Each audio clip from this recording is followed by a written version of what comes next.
The morning Michael told me his younger brother was coming to stay with us for a few weeks, I was halfway through watering the garden, watching droplets cling to the leaves like tiny, trembling mirrors.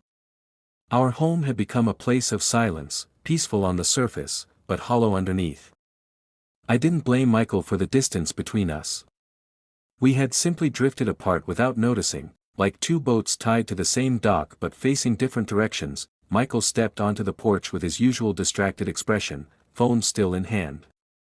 "James," he said, as if remembering something he had meant to mention days ago, "Ethan needs a place to stay while he studies for his entrance exams. Just until he settles his plans." I nodded before he even finished. "Of course. Whatever he needs." It was easier to agree than to ask questions. Conversation between us had become a narrow hallway, short, functional, and rarely illuminated by warmth. Michael disappeared inside again to answer a call, leaving me alone with the soft hiss of the hose and the heavier hiss inside my chest, a sigh I never released. That evening, I cleaned the guest room with an attentiveness I hadn't felt in months. Fresh sheets, a small lamp, a stack of unused notebooks I placed on the desk as though preparing for a child instead of a nearly grown man. I had met Ethan only twice before, once at our wedding and once during a holiday visit. He was quiet then, shy behind a curtain of boyish uncertainty. I expected the same quiet presence now. When he arrived 2 days later, I realized instantly how wrong I was. Ethan stepped through the door with a hesitant smile, pulling his suitcase behind him. His once awkward frame had settled into something more confident, though his eyes still held the gentle earnestness I remembered. He hugged Michael quickly and then turned to me. "Hi, James. Thanks for letting me stay here. I really appreciate it." "It's no trouble," I replied, hoping the warmth in my voice sounded natural. "Your room is ready. Let me show you." As I guided him down the hallway, I could feel the strange energy he carried, part nervousness, part gratitude, part something else I didn't yet understand. When he entered the room, he paused. "This is perfect. You didn't have to do all this." "I like preparing things," I said. "Makes the house feel alive." The word surprised me. I hadn't thought about the house feeling alive in a long time. Over the next few days, a quiet routine formed. Michael left early and returned late, his presence reduced to fleeting shadows passing through doorframes. Ethan, on the other hand, was constantly around, studying at the kitchen table, making tea, asking me small questions with genuine interest. He listened with patience, something I wasn't used to anymore. One afternoon, I found him in the living room, surrounded by open books, brows furrowed in frustration. "These equations, they just don't stick," he muttered. That I sat across from him. "Maybe you're approaching it too analytically. Try seeing the pattern instead of the numbers." He lifted his gaze, a slow smile forming. "You're really good at explaining things." It was a simple compliment, but it lingered longer than it should have. As the week unfolded, I realized how much space Michael's absence had left behind. A space Ethan unknowingly stepped into, filling the days with conversation, laughter, and small kindnesses I didn't realize I'd been starved for. Still, I held a firm boundary inside myself, reminding my heart that attention wasn't affection and connection wasn't desire. Yet late at night, when the house settled into stillness, I found myself replaying conversations with Ethan instead of waiting for Michael to come home. I felt guilty for it, though nothing inappropriate had happened, just moments, harmless and fragile, that felt too honest to ignore. The shift in our home was subtle, but unmistakable. Michael's absence stretched longer, Ethan's presence grew brighter, and I stood between them, unsure where I belonged. The section closes with James sensing an approaching storm but unable to name it yet. But the night Ethan knocked on my door, not for comfort, but for something even simpler, I realized everything was about to change, and I wasn't ready. The days that followed blurred into a rhythm of quiet companionship. Adrian and I grew inseparable, our doors swinging open as though hinges no longer mattered. Meals were shared, study notes exchanged, and the silence of midnight hours filled with conversations that left us more entangled than either of us dared to admit. The hostel had hundreds of boys, yet it often felt like Adrian and I lived in a world apart, divided from the rest by invisible walls. but beneath the comfort of routine, unease grew. I caught myself watching him too long, memorizing the curve of his smile or the sound of his laughter. Each glance carried a weight I could no longer deny. And though I told myself to step back, to reclaim the distance we had so easily discarded, I found it impossible. Adrian had become a gravitational pull, and I was helplessly caught in his orbit. The conflict within me sharpened whenever Michael's name appeared. Adrian would occasionally mention him, never with enthusiasm, never with the warmth I expected from someone speaking of love. Once, when his phone rang during dinner, I noticed the name glowing on his screen. He silenced it, muttering something about bad timing, and continued eating as though nothing had happened. I said nothing, but my chest tightened with a mix of curiosity and guilt. Why was he ignoring the man he claimed to love? One evening, we lingered in my room long after most lights in the hostel had gone dark. Our books lay forgotten on the desk, and we sat cross-legged on the floor, speaking in low tones. Adrian confessed that he often felt misunderstood, that Michael expected things from him he could not always give.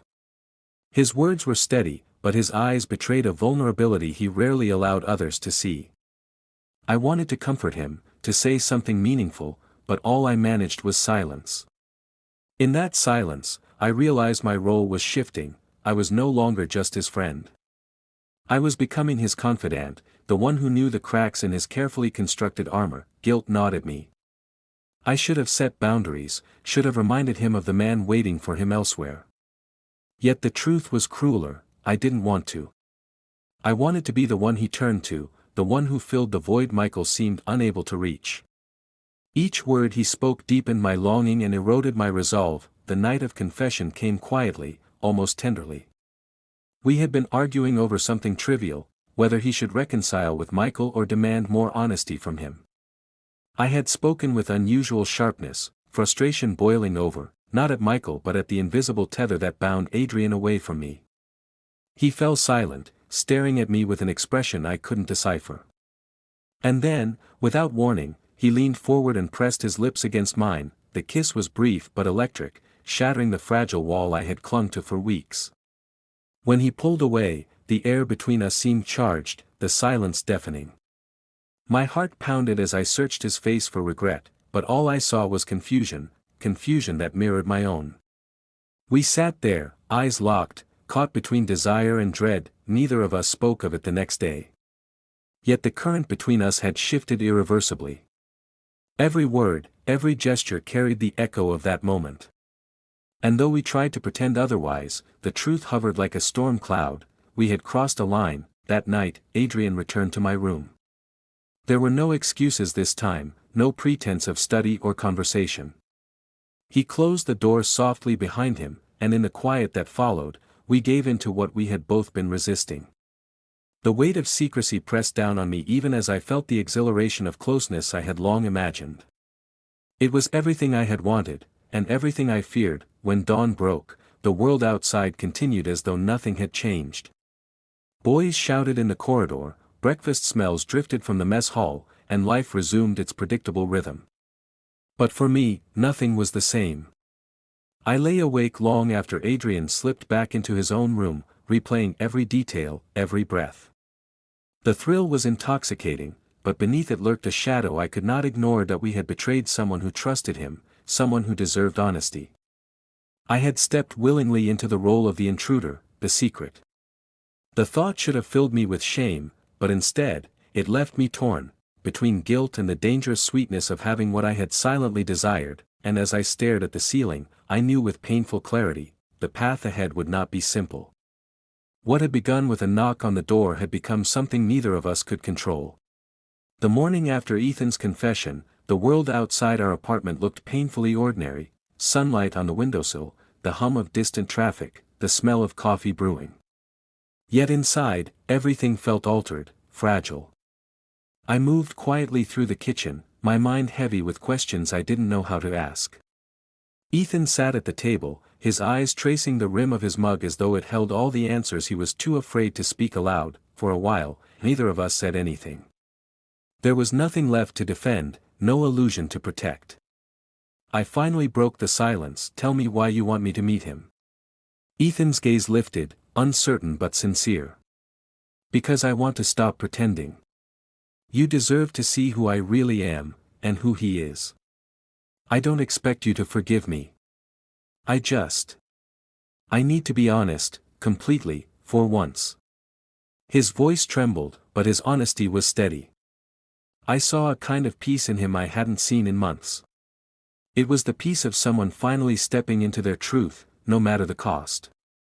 And though the thought of facing Liam again filled me with dread, a quiet part of me understood.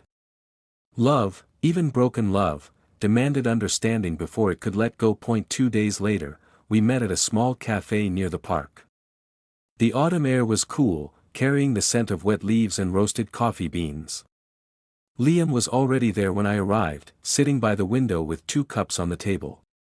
His posture was careful, respectful. When he saw me, he stood, offering a nervous smile. "Clara," he said gently, "thank you for coming." I nodded, my hands trembling slightly as I sat down. Ethan arrived moments later, looking tense but grateful. For a while, we spoke about nothing, the weather, their project, little things that didn't matter. But beneath every word was the unspoken weight of what brought us there. Finally, Liam spoke. "I know what I did was wrong," he said, his voice steady but remorseful. "I never meant to be part of a lie. Ethan told me everything later, about you, about your life together. I wanted to walk away, but I didn't. And for that, I'm sorry." There was no bitterness in his tone, only honesty. I studied him for a moment and realized something unexpected: he wasn't a villain. He was simply someone caught in the same confusion that had trapped us all. "I don't hate you," I said quietly. "I just wish it hadn't happened this way." Liam nodded, his eyes glistening. Ethan reached for my hand but stopped halfway, realizing the gesture no longer belonged to him. Instead, he said softly, "You've always been the kindest person I know, Clara. I never wanted to lose that part of us." His words lingered in the air, part apology, part farewell. And in that moment, I understood something deeper: sometimes, love doesn't disappear. It simply changes shape. After that meeting, I didn't see Ethan for several weeks. We exchanged short, polite messages, nothing more.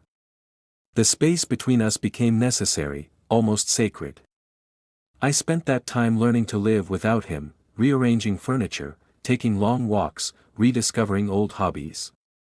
Healing wasn't immediate, it came in small, quiet victories. One evening, while cleaning the bookshelf, I found Ethan's old sketchbook. Inside was the portrait I had seen before, 2 figures standing side by side. But this time, I noticed something I had missed: they weren't facing each other, they were looking toward the horizon. Somehow, that made sense now. Their story wasn't about betrayal, it was about becoming who they were meant to be. Months passed. I started volunteering at a local community center, helping with art programs for LGBTQ+ youth. Listening to their stories, their fears, their bravery, made me realize that Ethan's struggle wasn't an act of cruelty, but one of survival. The pain he caused was real, but so was his truth. One afternoon, I received a message from him. "I hope you're doing well. I'm sorry, again. Thank you for letting me be honest." I stared at the screen for a long time before replying, "I'm okay. I hope you are too." When I hit send, it felt like closing the last page of a chapter, not with resentment, but with peace. That night, as I watched the city lights flicker beyond my window, I thought about how love changes us. Sometimes it teaches us gentleness. Sometimes it breaks us open just to show what we're capable of healing from. Ethan had cheated, yes, but he had also confessed, owned his truth, and given me the strength to find mine. And as I sat there, the sound of rain beginning to fall, I whispered to myself, some stories aren't meant to end in forever. Some are meant to teach us how to let go.